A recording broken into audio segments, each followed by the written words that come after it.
Aloha no na Hawai'i I ke kai. Ke kai hawana o Hawai'i nei.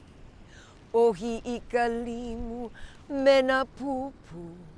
Aloha no na kai e walu. E malama kako I ke kai nani. I ke kai malino o ka lihi kai. Kaulana no ka mokoi o a maana. E malama ia na kapu o ke kai. I ka wakahiko he kapu e kanawai. Mai kumu kahi a ka laio no hili.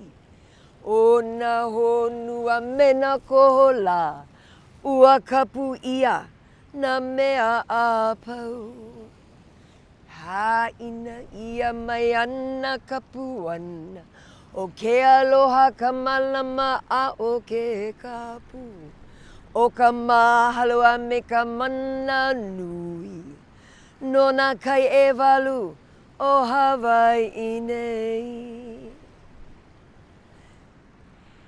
Millions of yesterdays ago, in Hawaii of old, on Molokai, there lived a kupua, a supernatural being who could transform into different shapes.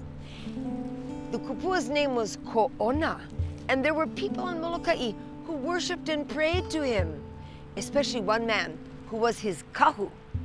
It was the kuleana of the kahu to malama Ko'ona. The kahu's responsibility was to take good care of him in all ways, and he took his kuleana very seriously.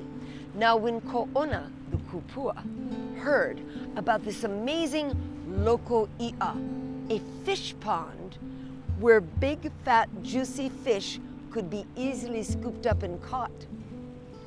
When Ko'ona heard about this, he became very greedy for i'a. This fish pond had been built by Kū'ulakai on the island of Maui. So Ko'ona transformed himself into a huge, menacing, aggressive, hungry puhi and swam across the Pailolo Channel to Maui, where he broke into the fish pond, devoured all the fish he could eat, and then destroyed the walls of the loko i'a when he left. Ko'ona was captured and punished for this terrible heva. Ai, son of Kū'ula, caught him and killed him on the beach at Leho'ula, Maui, where Ko'ona, the puhi's, iwi, his bones, were turned to pohaku, to stone, and can still be seen today. They serve as a reminder to anyone who would dare to break the sacred kapu and lack respect for the beautiful ocean. Now when the kahu back on Molokai heard about his master's death, he became enraged and vowed to seek revenge. So he too, the kahu, journeyed across that windy Pailolo Channel to Maui, found his way to the court of Kamo'ali'i, and even became the messenger between Kamo'ali'i and Kū'ulakai. Every day, the kahu would go to the loko i'a and tell Kū'ulakai what kind of i'a and how many the chief required and carry them to the mo'i. All the while, plotting and planning his evil revenge on Kū'ulakai and his ohana. The day came. The kahu went to the loko i'a, and Kū'ulakai presented him with a beautiful, big, silvery ulua fish and told him, "When you give our beloved mo'i this i'a, be sure to tell him that the ulua are very scarce on Maui today, and so he should malama this i'a. He should have its head cut off, sprinkled with salt, and dried in the sun. The rest of the body of the i'a can be roasted in the imu." "Oh," said the kahu, "I will be sure to give him your message." And he took the i'a and carried it to Kamo'ali'i. When the kahu presented this ulua to Kamo'ali'i, he told him a terrible lie. "Oh, great chief, this ulua is from your po'olawai'a, Kū'ulakai. Kū'ulakai told me to tell you something that I don't want to tell you, but I feel I must. Kū'ulakai Your head fisherman said you, my beloved chief, should have your head cut off, sprinkled with salt, and dried in the sun, and the rest of your body should be thrown in the emo and roasted. I did not say this. He said it, Kū'ulakai, and he made me tell you. When Moʻolelo heard this, he believed the lie, and he became so furious. He called his konohiki together and ordered them to go mauka and gather firewood to pile around Kū'ula's hale. Kū'ulakai and his family would be punished, death by fire. The konohiki did not want to go, but they felt they must obey their high chief, and so they went. But the people of the Leamai district, they could not go to help. All the other people went. The people of Leamai knew and loved Kū'ulakai. He had been so generous to them all his life. So they refused to go. They hung their heads in the waimaka, the tears flowed down their cheeks. Now Kū'ulakai, being an akua, a divine being himself, knew what was happening. He called his ohana together and he told them, Ohana, that malihini from Molokai, he is here to take revenge because you so righteously punished his master Ko'ona, I, my son. That kahu has told a terrible lie to our chief, and Moʻolelo believed him. Moʻolelo chose to believe a man he has known for only a few weeks above us who have served him so loyally for all these many years. Moʻolelo shall be punished. Hina. Moʻolelo has ordered that we all be burned in our hale, but do not worry.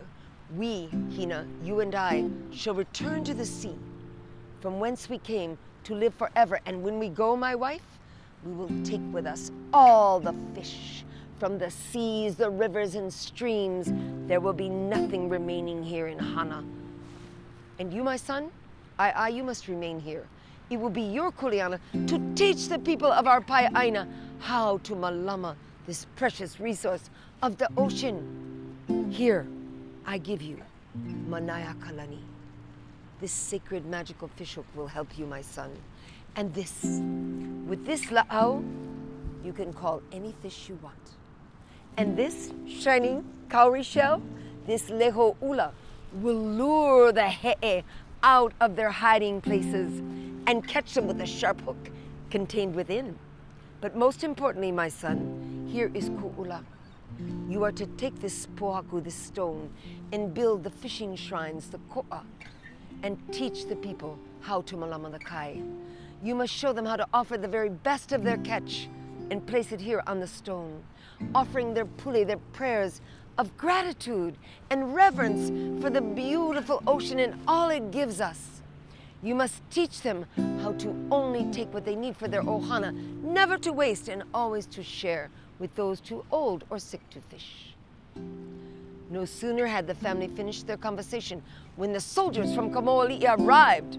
They grabbed the family and roughly dragged them to the hale, tied them to the posts within. The firewood was piled around. The fire was lit.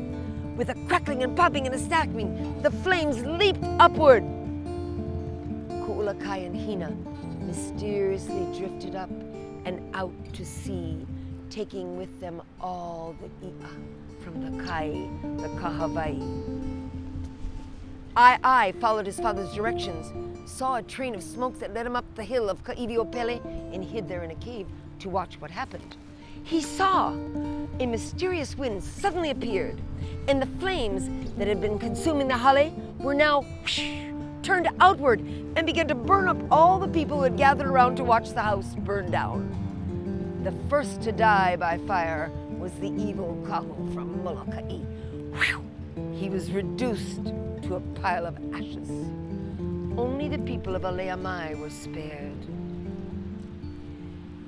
I remained in his cave for several days. Finally, when he came out, he immediately met a very nice young man who recognized him and spoke to him. He said, "Away, our ohana are so hungry. There are no i'a, nothing is left in the sea. What can we do? When the great chief asks us for the hinalea fish, we cannot find any. Our ohana go out day after day to find them, but there's nothing. Away, I told him, my hopo, do not worry. I will kokua you. And he went to the cave and got the ku'ula stone. Together he and the young man went down to the kahakai by the edge of the sea, and they created a ko'a. Respectfully, they placed the ku'ula stone, and other stones around it were arranged. Then I taught the young man all the ike from his father, Kū'ulakai. He showed him how to offer the best of his catch. He taught him he should only take what his ohana needed, never waste and always share. The young boy eagerly agreed to everything and promised he would teach others the same. I told him, go to your hale, bring back your baskets for the i'a. The young boy ran off and ran back.